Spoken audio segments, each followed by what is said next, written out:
Alright, good afternoon YouTube. In today's video we are going to be doing another subscriber program review. So today we are going to be looking at the program submitted by Kronk. So he is a, I think he's been around on the channel for quite a while now. I mean the channel is only like so many months old, but been around for quite a while. He's very active in the comment sections. I'm sure some of you have interacted with him. He is very intelligent and he is very thoughtful about his programming. So I'm really excited to go into his program, and he did provide a lot of background information, and honestly this is not a bad thing. This actually makes it a lot better for me to make recommendations, but it also makes it so that there's a little less to say, but anything I do have to say is a lot more specific, a lot more targeted towards what is actually useful for that person, and give my own thoughts on that. So for some background information, he's a big fan of the bear mode physique, which is promoted by Alpha Destiny.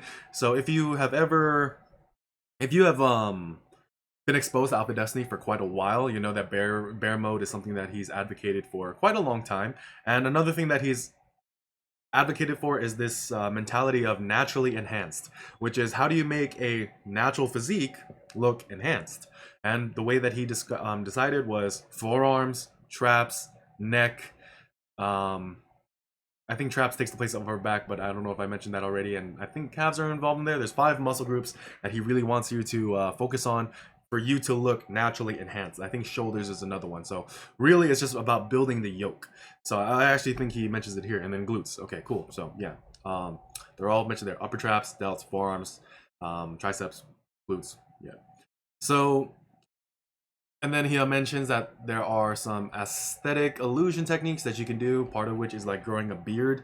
I unfortunately am incapable of doing so. So, I mean, if you're able to grow a beard and like, you know, sculpt the face in a specific way, more power to you. I've seen it work very well for some people. He has a strong bias toward posterior chain dominance in the lower body. So do I. So MEV for the quads is fine. This is something that I do in my own programming where if I have a priority, it's like, so for example, like squats, part of the reason why they seem to be the movement that I'm just like the least competent and confident with might just be to the fact that I don't spend as much time with them as I should. That's definitely possible. Another reason being is, of course, my history of injury. So you can look at it from both sides, but generally speaking, and when I program for myself, I typically just put squats and quads on minimum effective volume. Now, when I say minimum effective volume, it's not so much what is the minimum effective volume for my quads to grow, but also to have proper carryover to my deadlift. So being able to have strong quads and get push off the floor is really important if you are pulling conventional, and I think even pulling sumo too. Just sumo is something that I've only spent a year with, so I can't really say for sure. But conventional being my main style of pulling and what I usually do, I do notice that if I do spend some time focusing on quad focused squat work, so front squats, hack squats, and high bar pause, my deadlift does feel better. Let's see, for upper body, I don't mind if the biceps and chest take less priority. That is due to the fact that he focuses mostly on the Alpha Destiny bear mode physique. Pardon me 1 second. Alright, sorry, so I just had to check some messages from work. So let's see.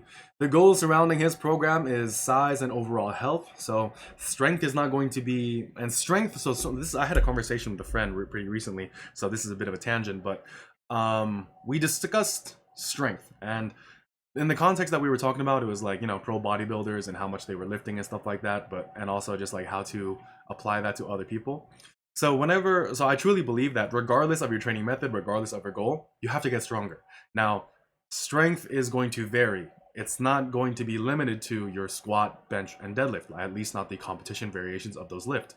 Let's say you prefer an incline bench as your main press, you prefer hack squats as your main leg movement, and you prefer to do trap bar.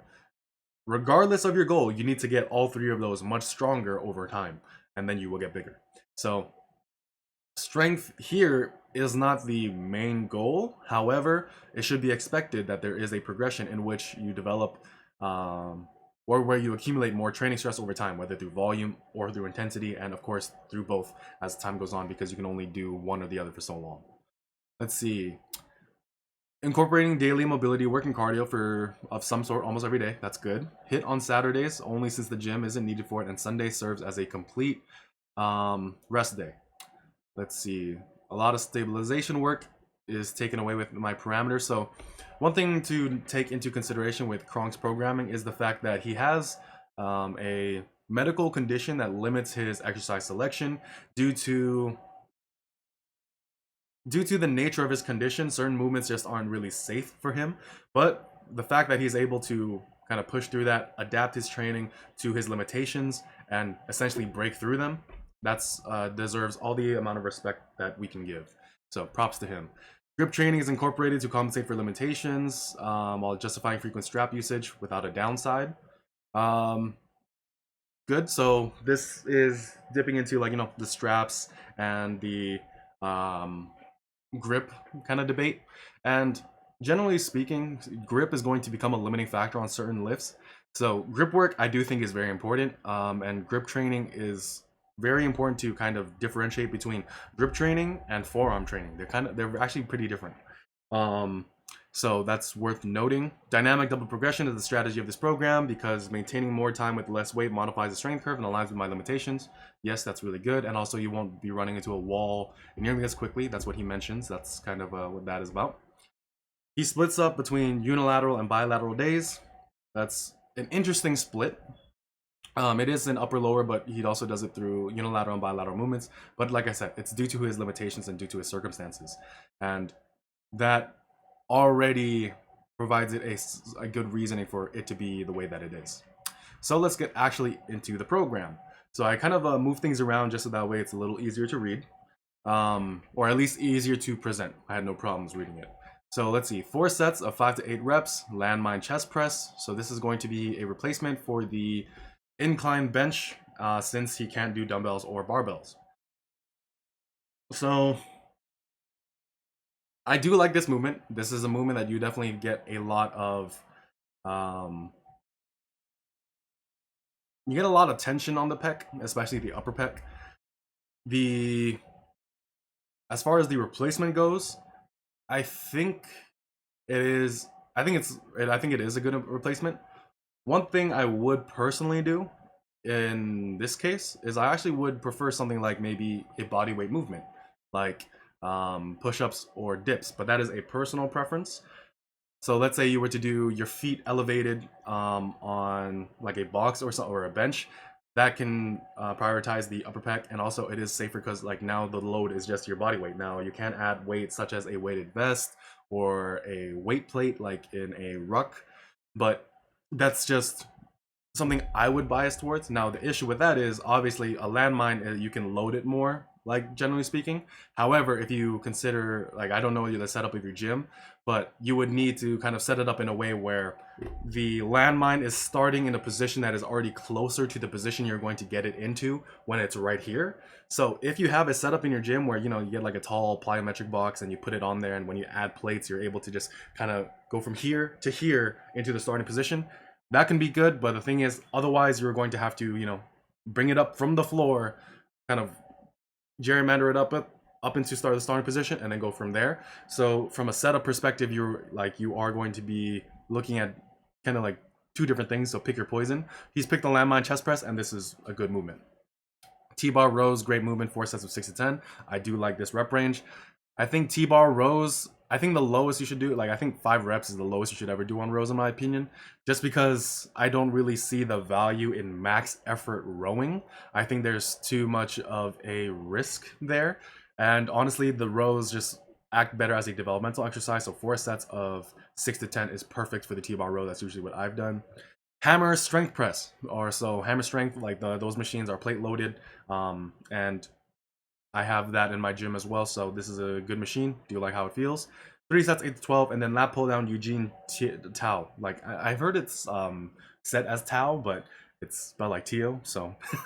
But anyway, so the lat pull down that Eugene Tao recommends is you are on a incline bench slightly behind the lat pull down or in any other cable attachment. The argument here is that you are putting the lats more in line with the line of resistance for the pull, and this means you're targeting the lats better. Now, that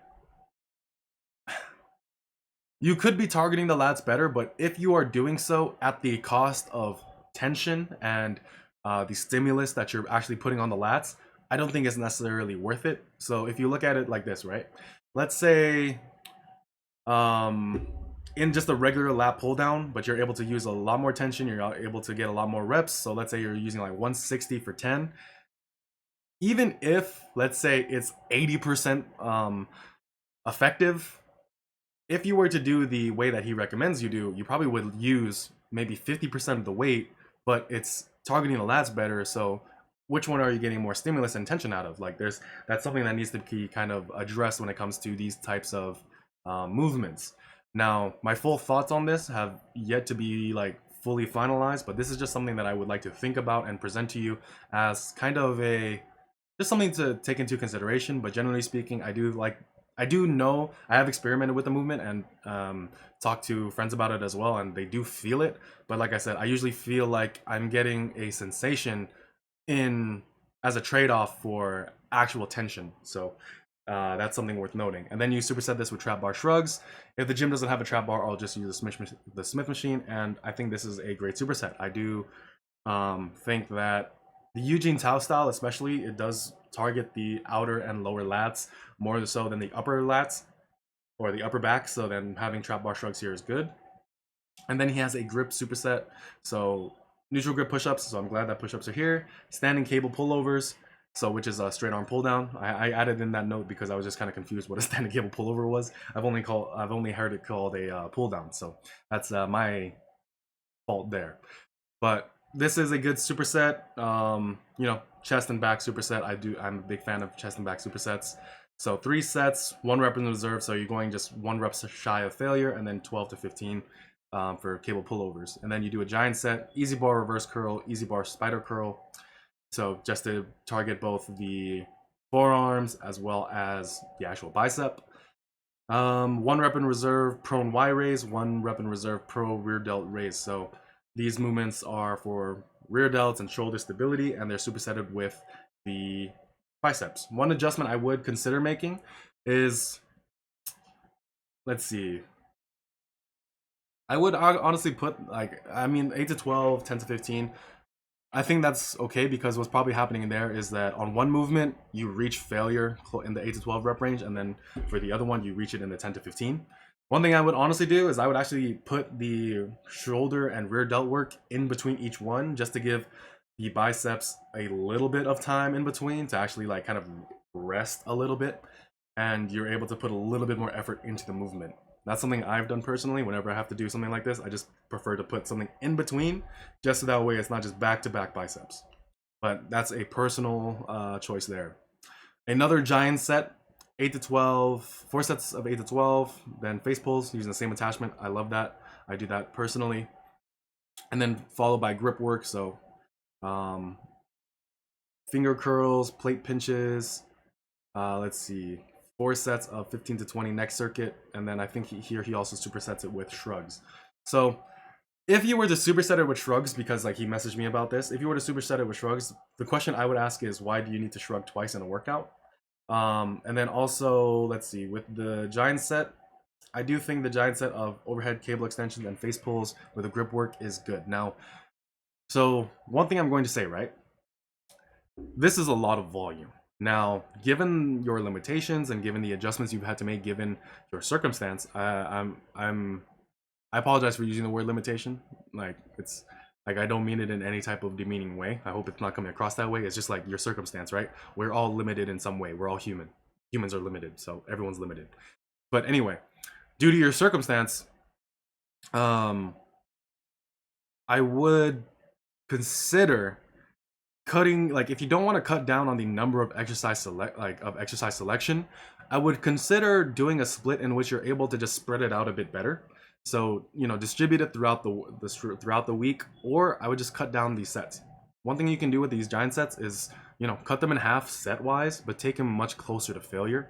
The only reason why I say that is just because, you know, if your workouts are long and you find that to be something that might present a lifestyle issue with you, then that's something you can implement. However, if that's not the case, if you've been running this successfully for quite a long time, keep it the way it is. Just so long as you're able to progress, that's all that matters. Another thing that you'll notice is that this program is mainly high volume. Now, when I say high volume, I mean like the set and rep ranges are usually like 6 to 10 being the absolute lowest. I haven't seen anything much lower than that. I think even for the strength work, it was 5 to 8, which is, um, you know, the lowest it goes. And I think that's good. Like that is more high volume, but because like I said, like due to the exercise selection, they are a bit more isolation type, so they have to be done that way. But however, I would also encourage you to really think about like how much do you really need. Like let's say after this stuff, that's 4 main work. I would do like maybe 2 more stuff after that, but I think you have 4 like a good like 4 more items of that you would do. So I would kind of like alternate or rotate, but that's a personal choice for me. Just because you know you only have so much time in the gym, I would much rather that you cut the amount of exercises you do just to double the amount of effort you're able to put into each exercise. That's something I would personally do, and that's why when I see programs with a lot of exercises in them, I get kind of iffy about it personally. But if you have found that this to be a style of training that you prefer and enjoy, keep it. Bilateral lower, so 4 sets of 5 to 8 hip thrusts. This is the only barbell movement where if I fail mid rep, I'm not in danger due to padding and bar positioning, so that's fine. So hip thrusts, you know, it's obviously glutes and hamstrings to an extent. So let's see. He does have knee flexions coming here, so I'll like go through that later. But you have two supplementary movements that essentially complement this one right after. I would kind of choose between one. Um, I don't think there's like at this point the cable pull through. I don't think you're really getting much out of the movement, like because with these 2 movements, just by the level of difficulty and the amount of progression and load you're able to use on them, it might be that when you get to this one, you're just really not getting much out of it, like quite honestly. You can use it as a rotation, but I wouldn't put it there by default. Just because it's so much lighter or easier than the other 2. And then you have landmine squats and dumbbell goblet squats. The issue that I have here is the fact that they're done in very similar rep ranges, and they are done, and they're both movements that are like essentially almost the same in turn, like, and I mean almost because like there is a difference in, of course, in strength curves and the amount of load you're able to put on one or the other. But I would just want you to really, I would personally, so these are just my recommendations and how I would adjust this. So I would do landmine squats, and let's say the 6 to 8, 6 to 10 range, and then dumbbell goblet squats in the 8 to 12. So put this, maybe like replicate this. So 4 sets of 5 to 8 landmine squats, and then 2 sets, 3 sets, 12 to 15, 8 to 12, something of that nature, just so that there's a bigger discrepancy between these 2 kinds of squattings because mechanically they are very similar. And he supersets it with exercise ball hamstring curls, so a lot more hamstring work. And I do. You did say that you have a bias toward posterior chain work, but at a certain point, it does become a little excessive from a time investment perspective, and at least in my opinion, that's kind of what's going on there. And it does serve as a nice finisher, though, so I will agree with you there. Let's see, high reps combined from exhaustion from the prior squats. The thing is, like, both of these are high rep. That at least that's what I could think of. Adduction machine, so not sure the rep range there. And on a muscle, I do think that just going to failure is more than fine there. And then an ab progression, a giant set. I do like the idea of using a giant set for abs, and I think that because these exercises are very different from one another, that's a good selection. Then you have peel-off presses where you hold like a cable out in front of you, so anti-rotation, and cable punch-outs, so good, and calf raises and tib raises. So yeah, good exercise selection, but like I said, it's just a lot of exercise selection. And also like very high rep on everything, so the amount of time you're spending in the gym is pretty high. Now, let's see, you do have an arm day, and this is the day of the week that's a lot shorter, so honestly, I would try to, you know, I am of the opinion of condensing things, like, you know, like that's just me personally. But let's see. Like, yeah, I would move around a little bit more of the accessories and just like evenly put them around each place. Let's see, 3 sets of 5 to 8 banded neutral grip push-ups. Good close grip bench substitute. I do agree with that. Bands over weights because it's safer. Yes.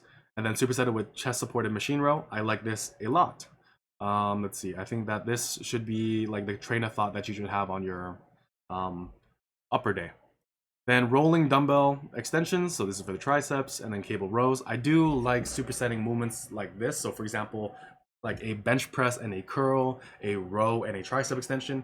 Part of it is because the equipment tends to be close to one another, or at least to not interfere with one another. So it's just really easy to set up. But also, you know, it's kind of taking a compound movement that involves, let's say, the bicep and the back, and then you're supersetting with an isolation exercise that focuses more so on the triceps. So that way it's not nearly as fatiguing, but you are still working opposite of each muscle. So that's good. Reverse curl, cable curl, good. I do like that they are done in separate rep ranges. I would kind of invert them though, however, typically because you're probably going to be a lot stronger on the cable curl than you would be the reverse curl. So to accommodate that, you would switch the reps in my opinion. Let's see, cable shrugs, and then you have the superset with all the rear delt work that you do. So that's really good. Having strong, nice rear delts is really important. And then the neck circuit, good there. So unilateral lower, one leg hamstring curl each side. So this is probably done on machine. So that's good. Bulgarian split squats each leg. So are you doing these with dumbbells? Or maybe is that like a progression that you're going to implement over time? But that's still a really good movement for the unilateral part. And then dumbbell reverse lunges. So the thing that I have a question here is the fact that these are movement patterns that are really close to one another, you know? So let's see. I do like the superset, and I do like whenever I do dumbbell reverse lunges or dumbbell lunges in general, I do superset it with dumbbell Romanian deadlifts, but not in this rep range. So typically it's like 6 to 10 on both, just because that actually allows me to use heavy loads for each of them, because also grip is going to be a limiting factor.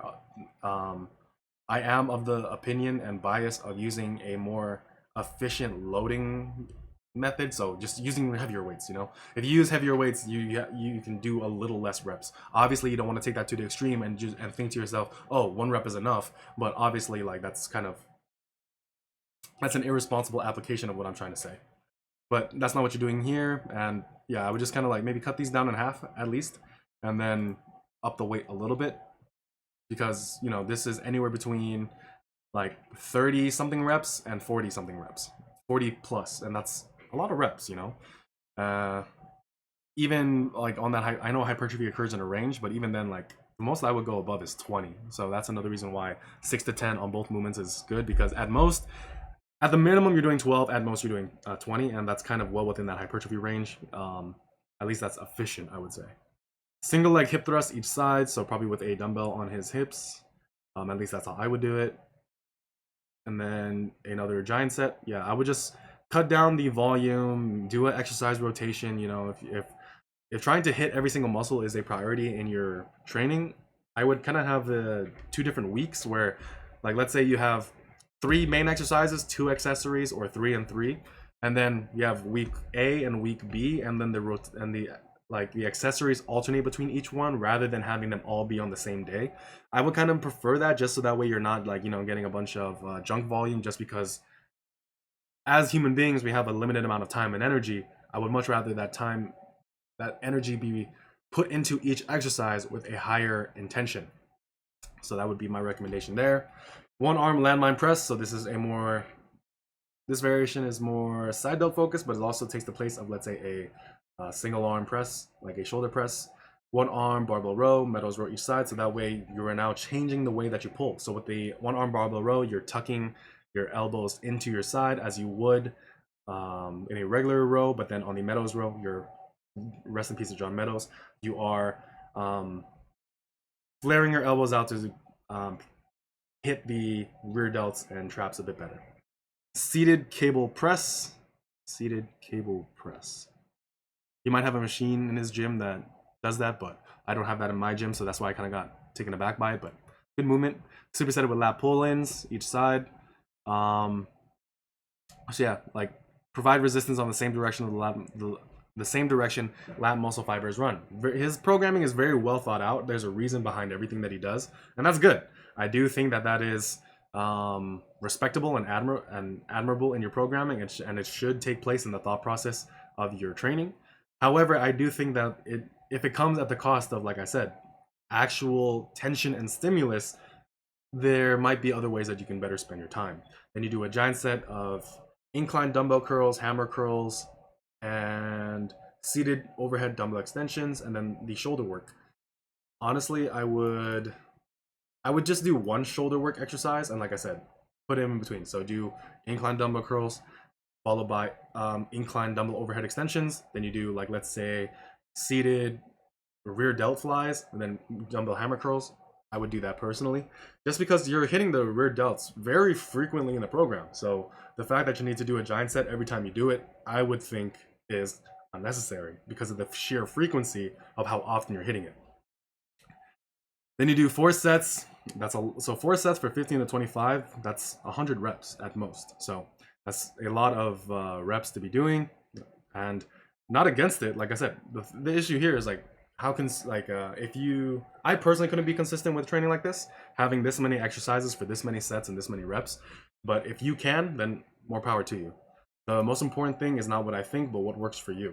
So then the 3 times per week grip tri-set, so the grip superset that we mentioned earlier. I do think that there are other ways to kind of get what you want out of this. I would really look into Brian Allsroot and some of his conditioning. And I think especially in his shoulder one, because he has a couple things in there for, like, that are, like, more grip focused as far as, like, conditioning finishers. But yeah, to kind of summarize, adjustments I would make personally: splitting up the weeks, so that way you can have an exercise rotation on the accessories, cutting down the volume and just putting a little bit more, like, maybe training a little closer to failure per set rather than doing more sets, just so that way, because you're spending a lot of time in the gym. And if you like that, if you need that, and if you want that, then more power to you. But if you are trying to, like, find ways to train a bit more efficiently, that's what I would personally recommend. And also, it's just something I would recommend to other people when making their own program. You don't need to include every single thing into the program.